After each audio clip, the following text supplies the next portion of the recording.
Welcome to the Think Act Be podcast. I'm Seth Gillahan. My guest this week is Brent Franson. He's an entrepreneur and founder and CEO of a company called Most Days. I met Brent a while back when he had me on his podcast called The Most Days Show. I really wanted to talk with him after I listened to an episode of his podcast where he described the things that led him to the work he does now, which is focused on helping people make positive changes in their lives. Brent talked about his history of addiction and what helped him overcome it. In this conversation, we talked about self-compassion, which is built into the Most Days approach, and the limits of self-improvement. Brent's interest in entrepreneurial endeavors began in high school when he founded a full-service search technology marketing agency. After moving to Palo Alto in 2005, he was on the founding team of Reputation.com, the worldwide leader in online reputation management. Most recently, Brent was the CEO of Euclid Analytics, a leader in retail data and analytics. Brent has been named a LinkedIn top voice and has regularly contributed to Forbes, LinkedIn, Entrepreneur, and other publications. He's a father and an athlete who enjoys routine, reading, running, skiing, skydiving, and anything that involves pushing his own boundaries. And this was a great discussion about how to improve your life while being kind to yourself in the process. So here's our conversation, and thanks for listening.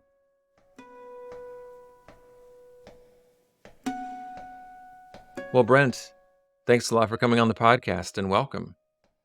Yeah, of course. Happy to be here. Well, I enjoyed being a guest on your podcast, and I enjoyed listening to, and I've listened to many episodes of your podcast, and there was one I listened to where you shared about your own history and kind of what led you to develop Most Days. And I just realized I don't think I've heard the follow-up.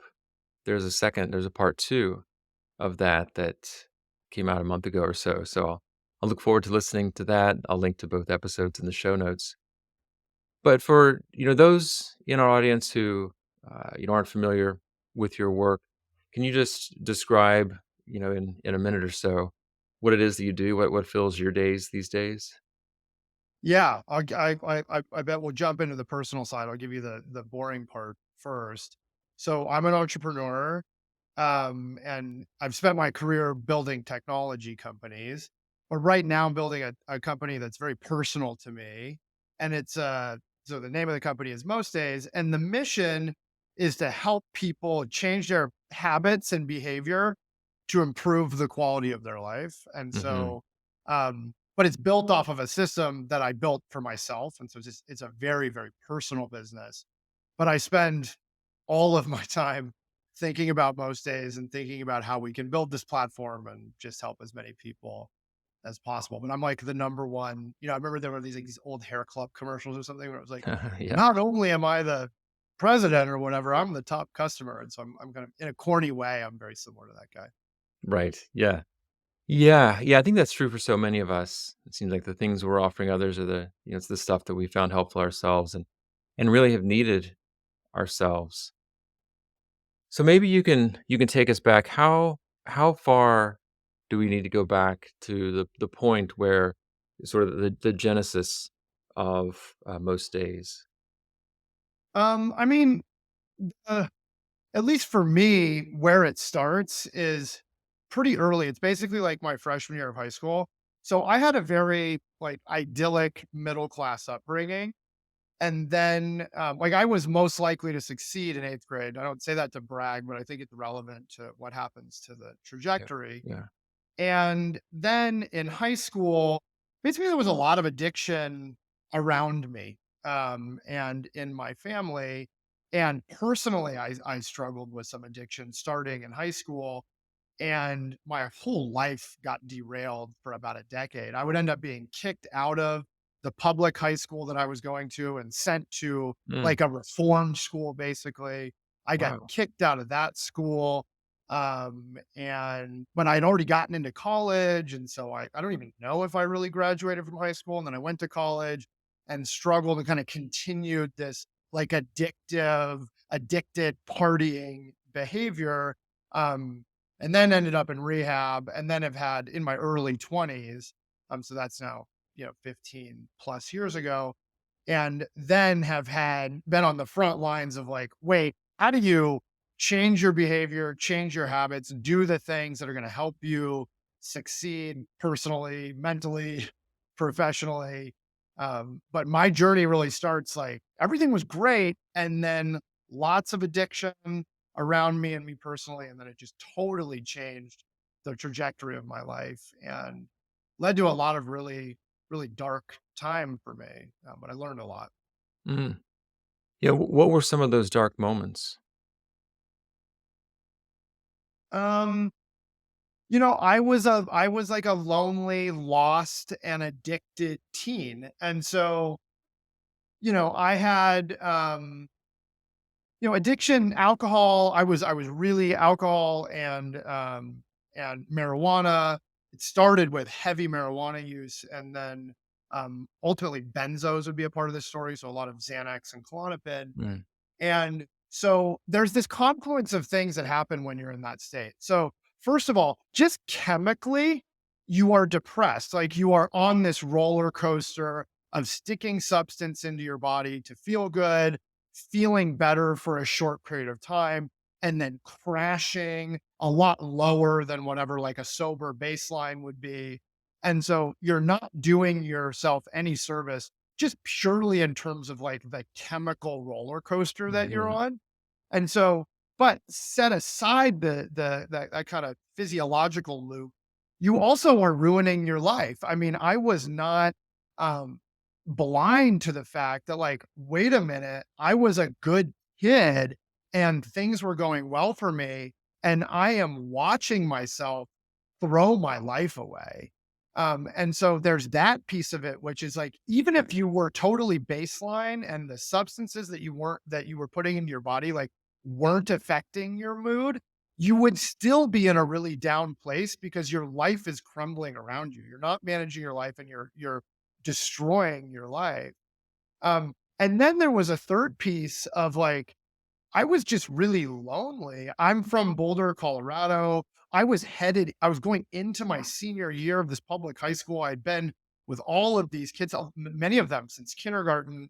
I had a girlfriend at the time and I got sent away. I was a junior at this tiny reform school in New Hampshire. So I'm like repeating a year mm, and there's 200 people and it's like that dark Northeast winter. And I was just, like, lonely and sad. I mean, I sat in the stands of the high school graduation watching all of the kids I grew up with graduate while I'm in the stands, they're going to college. I'm going back to this reform school for my senior year. So, it was dark and lonely in all the ways, and that fuels the addictive cycle. It's like, "Ooh, this doesn't right. feel good." And so then you use and, like, it just spirals on itself.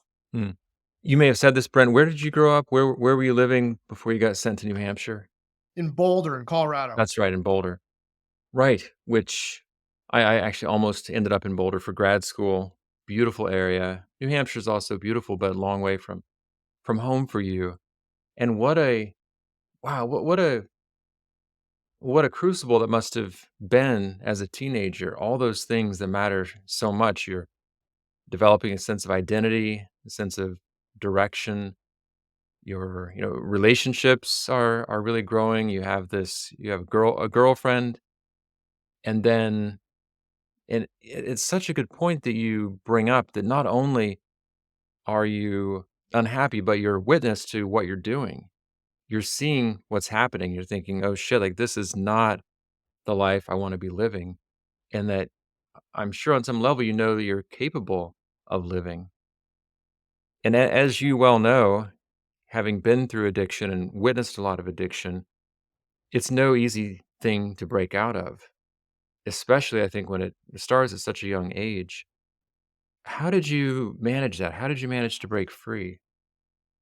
Um, yeah, I mean, so first, I sympathize a lot. I think that you don't have to be struggling with addiction to be in this place of like you're living your life in a way that, like, doesn't align with the kind of person you maybe are inside. Like, Yeah. the analogy that I use is, like, we're like ships that are sailing through the ocean, and we've all got barnacles on our hull, and the barnacles, the more of them we have, the less smoothly we sail through the water. So Mm. we have to do the work of, like, scraping the barnacles, and some of us had more than others, and I had a lot. But, like, underneath, I knew this for myself, and I think it's true if you're, I don't know, you're trying to lose weight or whatever. There's 100 different versions of, like, not being the version of yourself that you wanna be, is like, I think we all know that we do have these shining ships underneath, and I did know that. Like, you're not lucky enough to be blind to it.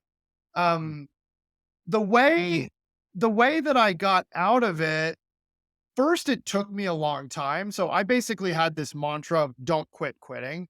I applied this mantra to cigarettes. I applied it to marijuana. I applied it to benzo. I quit a whole bunch of things. And but the follow up to my, like, the basic summary of my stories is, like, the little things really matter, the daily habits really matter, and then the big things really matter. And the first big thing for me was going to rehab. I went to a 30-day inpatient program in Tucson, Arizona, and that's an incredible experience. I mean, it's kind of unfortunate that only if you're really struggling with addiction do you get to go do that, Mhm. because you go, like, unplug for 30 days. You're surrounded by a group of people who are trying to, like, who have a common goal. They're like, "Hey, something about my life is not going the way that I want it to. I want it to change." You're also surrounded by a group of professionals whose job is to help people, like, substantially change the trajectory of their lives in a positive way. And you're totally offline, like, in the desert for 30 days. And so I think we stigmatize, like, rehab, but that was the beginning for me of being exposed to the behavior change frameworks that are used in addiction, right? At its core, addiction is, like, this is a gross, like, an offensive simplification, but it's like like, the negative consequences are from just doing something that's bad for you over and over again. And the cure is to stop doing that thing. Right. And, you know, now it's really hard to do that. And, like, it's more complicated than that. But they teach you these frameworks for, like, how do you change your behavior? And, like, how does community matter? And how does accountability matter? Like, all this stuff, a lot of AA kind of stuff in these programs. And so the first moment for me was rehab, but that wasn't like, oh, I went to rehab and now I'm sober forever and everything's great. But I now had a set of tools that I could draw on, and Mhm. what has been a long journey to, like, really get it right. And I'm waking up every day and I gotta get it right today. I don't. There's no credit for everything that's been done in the past. I mean, I'm a little bit stronger, but you still got to get up and do the work every day. Mm. Now, if we fast forward to the company that you're building now, to most days, which is, do you still offer it for free, the app? Yeah, we never turn anybody away based on their ability to pay. So it's kind of a pay what you can afford system. It's similar to Mm. AA, like, you pass the hat for church, but if Uh, somebody can't pay, you don't kick them out of the pew. right. Yeah, yeah, so everybody gets the same thing, just they can Yep. you're paying what based on what you can, which, again, I think it's just an incredible model. So if you as you think about the most days approach, are there certain pillars, like life domains that you address? Because I don't think it's just about, like, mental tricks to be less anxious or that kind of thing. Is that right? Yeah, I mean, I think the key for me on, like, how do you actually successfully change your habits? I mean, there's two tracks we can talk about. One would be the big things, right? Like, do you need to go to rehab? Do you need a divorce? Do you live in the right place? Like, are you, like, do you have the right job? The big things really matter. Like, the example I would use there, like, if I was in a physically abusive relationship, like, no amount of meditating or exercising or whatever is, like, gonna solve that. Like, I need to Yeah, leave that relationship. yeah. But on the day to day, like, how do you change your habits? How do you change your behavior? I mean, I think what was helpful for me are the frameworks from addiction that I think can be used for anything. And so if you think about something like AA, I mean, I'm not an avid, like, AA person. There are there are. I'm not like in the rooms every day, as they would say. Um, is first in AA, you have to like admit that you have a problem. And so forget about like the AA version of that because that can be a little bit polarizing, but I think there is honesty with self. You know, how am I doing? Where am I not? Like, what are the habits? What are the behaviors I have that I'm not happy with and that I want to change?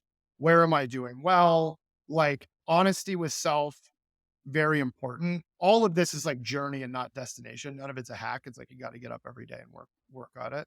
Um, the second piece of with that's very interesting in the context of addiction is like, are you surrounded by people who have a similar set of goals, right? It's kind of like we're like the average of our five closest friends, but there really is a very serious questions we've got to ask ourselves around like who are the people around us and like are they contributing and are they helpful in terms of the life that I will want to live? Are they not? I can certainly say in my own life, I've had people around me who are totally not helpful and people who are. But surrounding yourself with people who have similar goals, having some accountability in the context of AA, there's like a sponsor sponsee relationship. This can be just a good friend, it can be an accountability partner. You want to run a marathon, join a group of other people who are running a marathon and find a person who's going to call you before the 6 a.m. run. Um, and then I think there's a mindset of self-compassion that's incredibly important. And so we call the company most days, for a reason. But in the context of addiction, there's a lot of sayings like progress, not perfection, one day at a time. These are different versions of saying, like, look, it's journey. Part of the journey is failing. You're going to have good days. You're going to have bad days. The, the key is that you just get back on the horse. Mm-mm. And so in the context of most days, it's like identifying the set of changes that you want to make to your life and then embedding them within a system that has a bunch of these community accountability. We talk about like kind of understanding, your values. There's other things we could talk about, but those are some of the basics, at least we've drawn on, and I've drawn on personally from addiction that I think can be used for anything. Mm. You know, one thing I think is so valuable about that approach is, I mean, it's even built into the label most days, is that kind of that self-compassionate balance to the, more structured, more prescriptive kind of, hey, these are the things you need to do, in order to be, pointing your ship in the direction you want it to go, or in order to be, cleaning the barnacles off the hull. So I'm it feels like that balance is already there, and, I'm interested in, hearing more of your thoughts about striking that balance because, it's falling too far on one side or the other isn't helpful. I think looking back on some of the things I've written, I fairly often will find what feels like a vein of kind of like implied there's like a judgmental quality to it. Like you just have to do this. Like just do the work kind of thing. And I mean I think that I've found that type of thing helpful at times, kind of talking to myself that way. Like, look, you just gotta do this, man. Like I know you don't feel like it, but this is what you need to do. On the other hand, going so that can go too far, but also in the other direction, if it's sort of like, well, we're all growing and relapse is part of recovery, and if that's taken too far, then it's kind of like, oh well, glug glug, like we're all gonna mess up, may as well, do it sooner rather than later, and that doesn't serve us so well. So how do you strike that balance? Because what I one more thought about this, but it feels like there can often be a kind of like a self-flagellation around self-improvement of like I'm not doing it well enough, I'm not mindful enough, I'm not consistent enough. So what are your thoughts there? I think it's an excellent question. So there's a difference between self-flagellation and self-critique. Mm. And so luckily, the science bears this out. It's not helpful to beat ourselves up, like to say, oh, you're the worst. You're never going to get it done. You're such a loser, whatever that internal talk track that we might have. that's very self-flagellating, that's just not productive.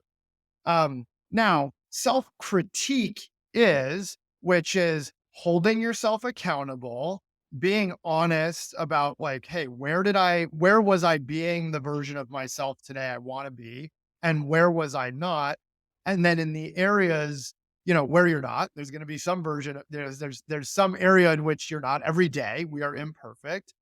You are just looking for learnings. Like, why did I do that? I wanted to meditate. I didn't schedule the time to meditate. Or, um, you know what? I had a drink last night. I was kind of in a bad mood this morning and sleep well. So it's harder for me to go exercise or whatever it might be. And you're learning in a way that's compassionate, but where you're holding yourself accountable, you're being honest with yourself about it. And you're just saying, hey, all right, I'll try to apply that learning tomorrow. And so there's a big difference between those two things. A, in terms of just how it feels to have that conversation with Hmm. yourself, which does matter. But B, in terms of the end result, like, I always use like an example, like Kobe Bryant or somebody, some outlier in terms of their performance. If we were inside Kobe's brain after he had a bad game, he's not calling himself a loser and beating himself up and all these like kind of self-flagellating stuff.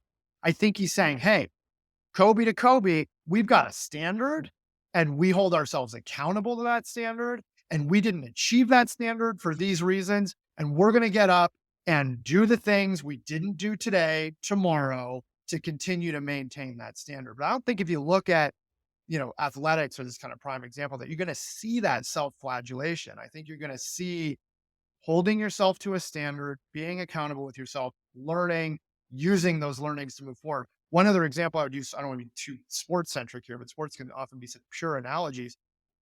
Tennis players are famous for like when they miss a shot, they reset. They like they look behind at the wall behind the court and they just try to like forget it.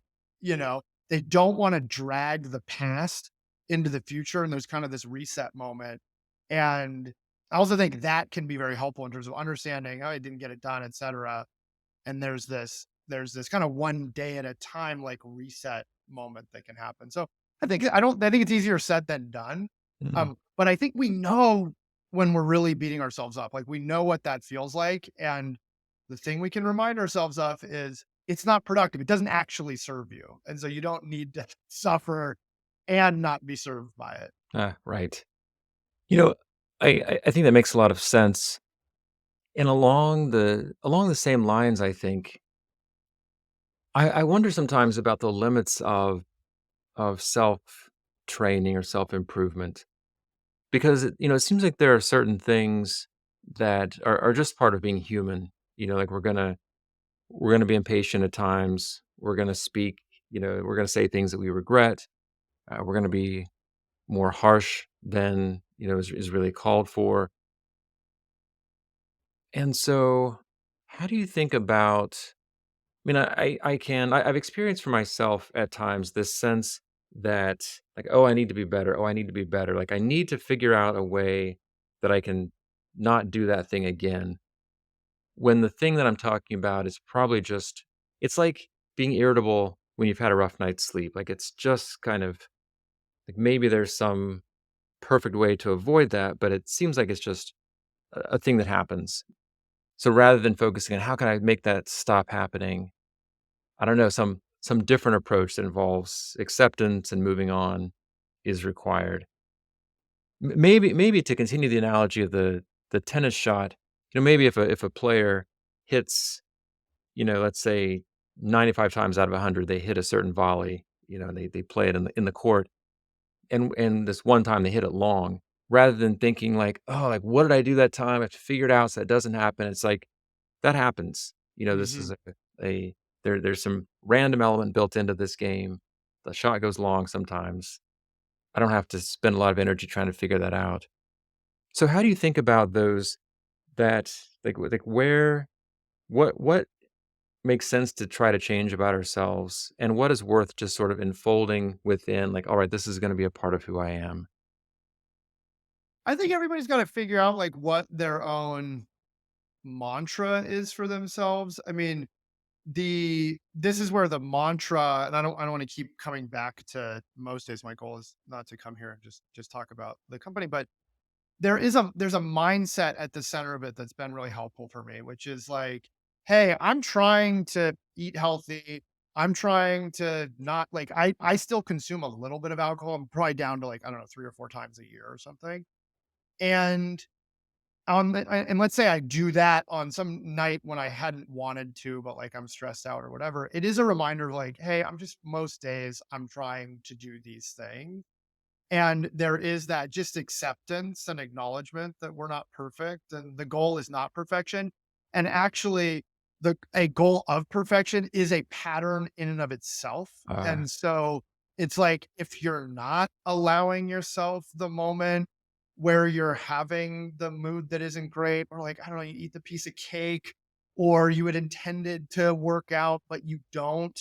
Um, you're doing it wrong. Like basically that's part of doing it right is giving yourself some self-compassion, allowing yourself to have some off days and being accepting of the nature of life. And I think so much of what we see in addiction is actually avoidance of these negative feelings, right? So mhm. it's like, oh, I don't want to feel anxiety. I don't want to feel depression. I don't want to think about that bad thing that happened to me or the way in which I'm ruining my life. And so we numb and we numb. And but, like, so much of the beauty of life and the richness and the depth of life is in experiencing the full set of emotions. Like, anxiety is there, it's it's your body communicating with you. Sadness is there because there are really wonderful things in life, and so you've gotta have the opposite of that. I mean, I think grief is a classic example of this, where grief is awful, but it's normal. And avoiding it. And like, let's just say I were to say, oh my gosh, I had some really tragic thing happen in my life. So I'm just going to numb myself so I don't feel that awful feeling. That's not best, right? Actually experiencing the loss and like dealing with the loss is a very normal, um, it's very normal. It's not something that needs to be medicated. It's awful. And so I think like when we kind of recognize for ourselves like, hey, bad moods, they come with the package, and like not getting it done kind of comes with the package, and that's part of the human experience.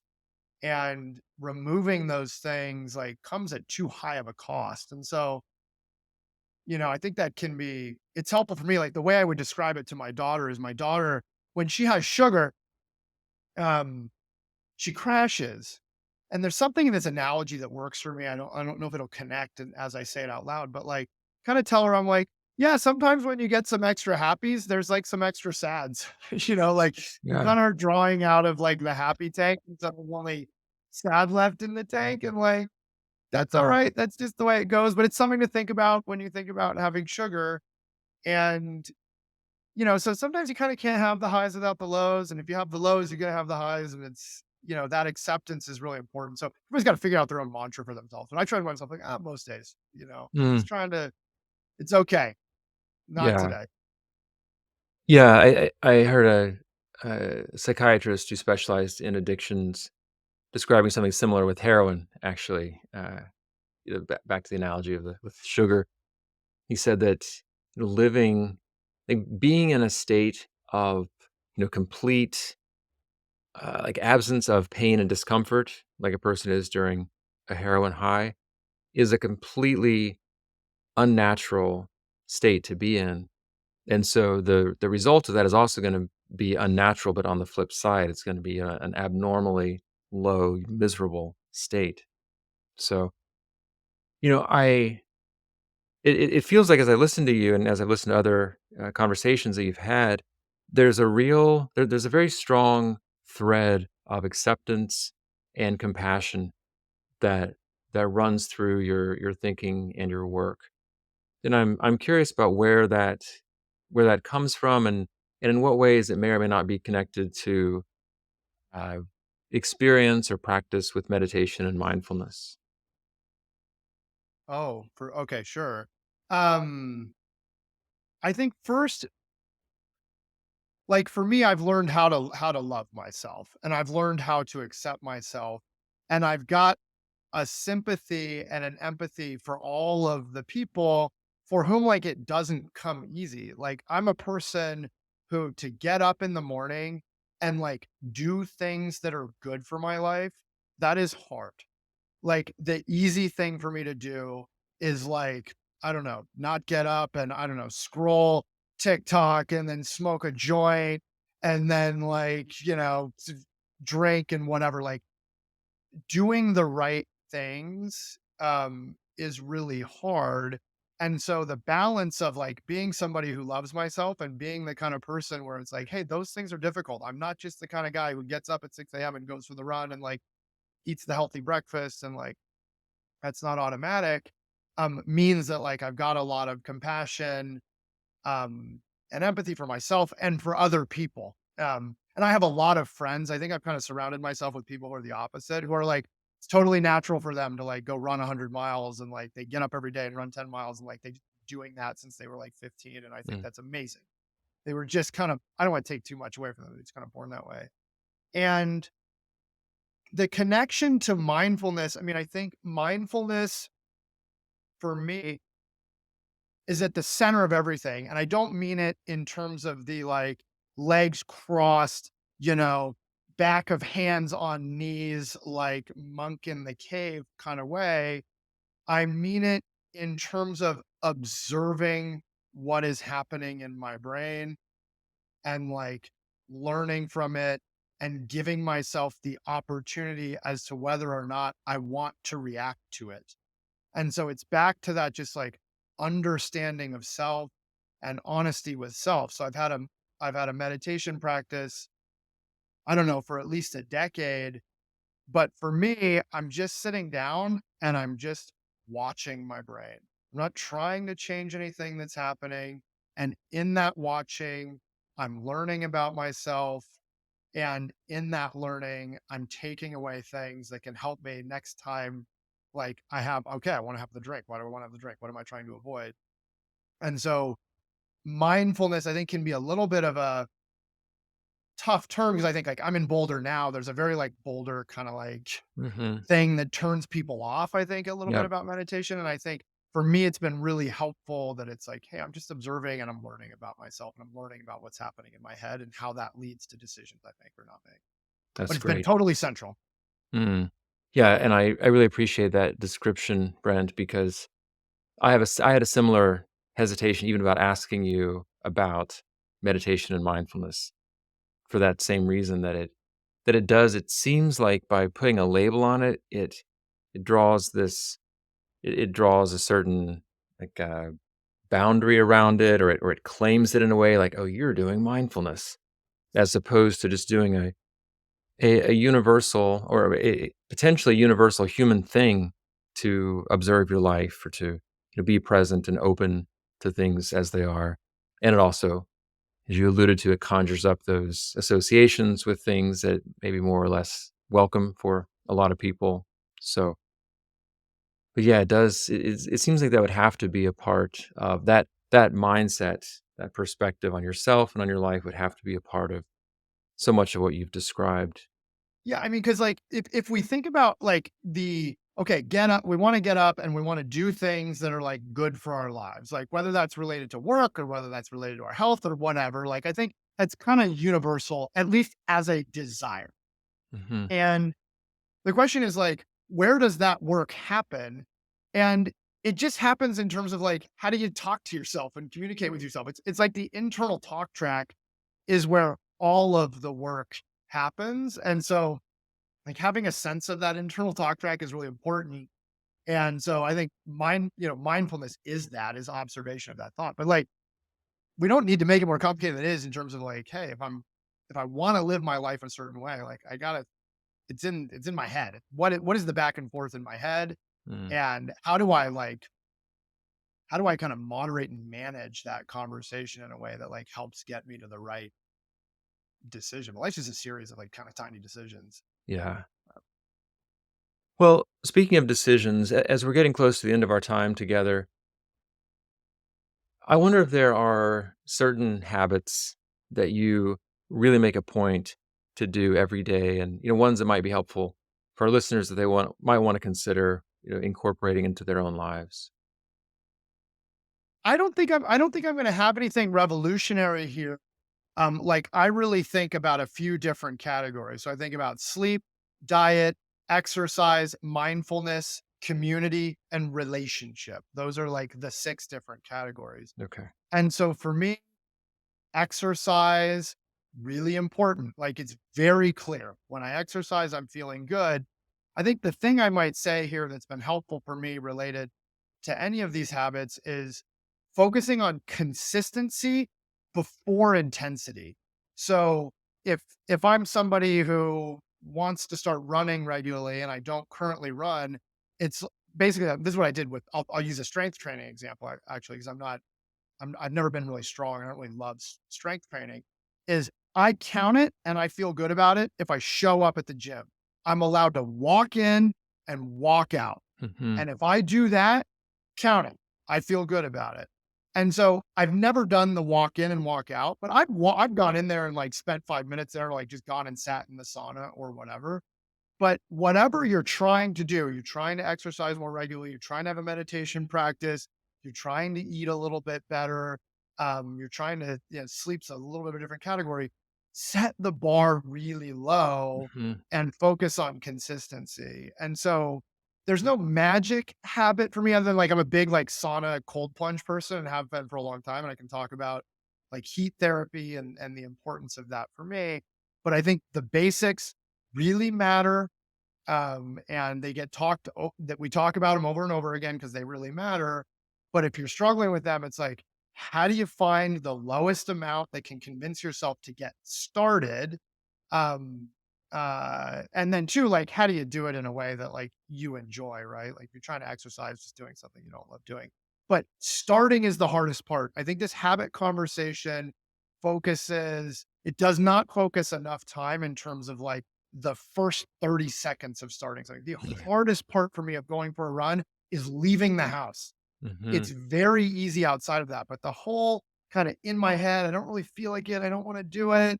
Okay, I'm putting on the clothes.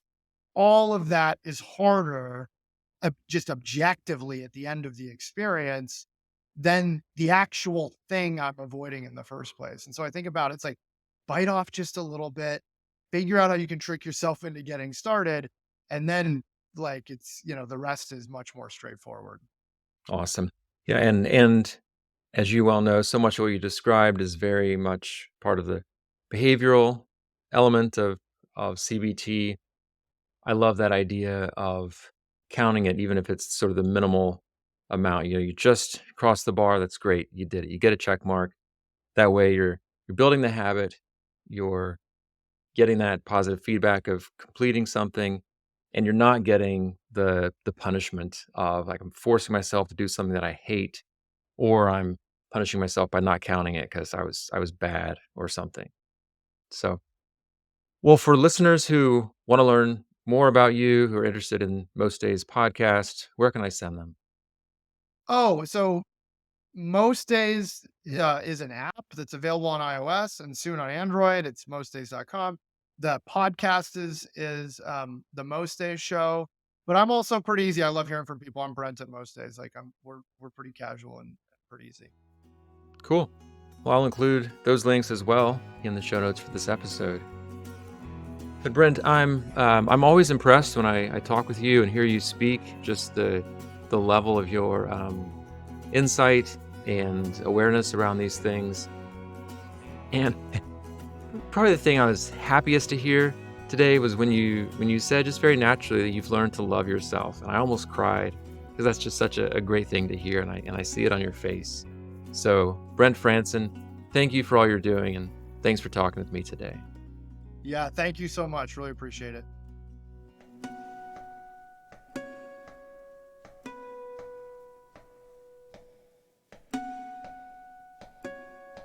If you enjoyed this conversation, please share it with someone you know who might find it helpful. It's one of the best ways you can support the podcast. I'd also be grateful if you could leave a rating or review on Apple Podcasts or wherever you listen. I'd love to get your feedback. I release new episodes every Wednesday, so if you subscribe, you'll get the episodes as soon as they're available. If you'd like to become a supporting member, please visit sethgillahan.com/podcast-membership. Your support helps keep the Think Act Be podcast ad-free. And thank you for listening.